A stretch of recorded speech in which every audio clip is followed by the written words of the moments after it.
UP और उत्तराखंड की खबरों के लिए एबीपी गंगा को सब्सक्राइब करें और बेल आइकन दबाएं।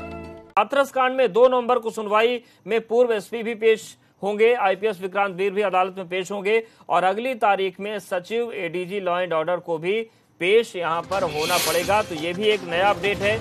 हाथरस कांड में 2 नवंबर को सुनवाई होगी और इसमें आईपीएस विक्रांत वीर भी अदालत में पेश होंगे। अगली तारीख में सचिव एडीजी लॉ एंड ऑर्डर भी पेश होंगे। संतोष, ये तमाम लोग पेश होंगे। अब सवाल ये है कि क्या अदालत को कहना पड़ेगा कि किस पर कार्रवाई करें, और ये पूरी तस्वीर बन रही है, क्या इन लोगों की जिम्मेदारी तय हो सकती है पहले? देखिए, बिल्कुल हाईकोर्ट ने पहली सुनवाई के दौरान ही ये बात कही थी कि आखिर हाथरस में जो कुछ घटना हुई तो डीएम हाथरस के द्वारा निर्णय लिया गया, एसपी हाथरस के द्वारा निर्णय लिया गया, तो सिर्फ दोनों अफसरों में सिर्फ एक अफसर पर कार्रवाई क्यों? यानी एसपी हाथरस विक्रांत वीर के हटाए जाने पर हटाया गया, नहीं हटाया गया, गलत हटाया गया, इस पर हाईकोर्ट ने नाराजगी नहीं जताई। हाईकोर्ट की नाराजगी इस बात पर थी कि डीएम हाथरस को क्यों बख्शा गया। इसी मामले को लेकर जब हाईकोर्ट नाराज हुआ तो एसीएस होम की तरफ से ये बात कही गई कि वो इस मामले में जल्द निर्णय लेंगे। क्या कहा जा रहा है, लेकिन एसआईटी की जो प्रारंभिक रिपोर्ट है, ये भी कहा गया कि एसआईटी की प्रारंभिक रिपोर्ट के आधार पर विक्रांत वीर को हटाया गया। यही देखते हुए 2 नवंबर को हाईकोर्ट ने जब अगली सुनवाई निर्धारित होगी तो उसमें विक्रांत वीर जो एसपी हाथरस थे, जो हटा दिए गए, और उनके साथ एडीजी लॉ एंड ऑर्डर और सचिव स्तर का अधिकारी गृह विभाग से इस पेशी में पेश होगा।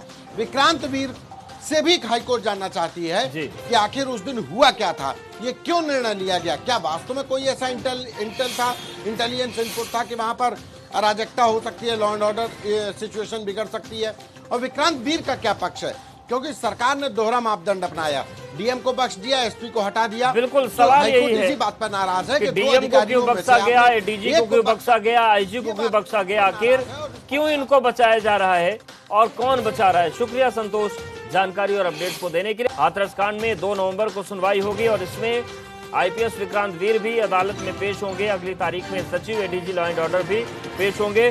संतोष, ये तमाम लोग पेश होंगे। अब सवाल ये है कि क्या अदालत को कहना पड़ेगा कि किस पर कार्रवाई करें, और ये पूरी तस्वीर बन रही है, क्या इन लोगों की जिम्मेदारी तय हो सकती है पहले?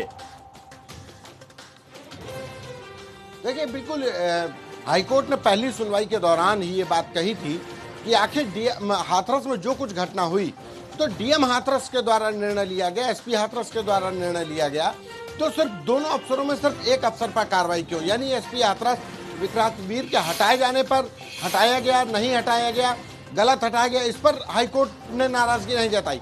हाईकोर्ट की नाराजगी इस बात पर थी कि डीएम हाथरस को क्यों बख्शा गया। इसी मामले को लेकर जब हाईकोर्ट नाराज हुआ तो एसीएस होम की तरफ से ये बात कही गई कि वो इस मामले में जल्द निर्णय लेंगे। क्या कहा जा रहा है, लेकिन एसआईटी की जो प्रारंभिक रिपोर्ट है, ये भी कहा गया कि एसआईटी की प्रारंभिक रिपोर्ट के आधार पर विक्रांत वीर को हटाया गया।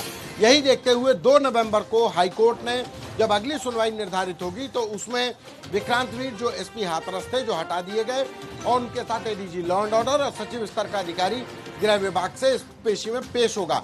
विक्रांत वीर से भी हाईकोर्ट जानना चाहती है कि आखिर उस दिन हुआ क्या था, ये क्यों निर्णय लिया गया, क्या वास्तव में कोई ऐसा इंटेलिजेंस इनपुट था कि वहां पर अराजकता हो सकती है, लॉ एंड ऑर्डर सिचुएशन बिगड़ सकती है, और विक्रांत वीर का क्या पक्ष है, क्योंकि सरकार ने दोहरा मापदंड अपनाया, डीएम को बख्श दिया, एसपी को हटा दिया। बिल्कुल, सवाल यही है, इसी बात पर नाराज है कि डीएम को क्यों बख्शा गया, एडीजी को क्यों बख्शा गया, आईजी को क्यों बख्शा गया, आखिर क्यों इनको बचाया जा रहा है और कौन बचा रहा है? शुक्रिया संतोष जानकारी और अपडेट को देने के लिए।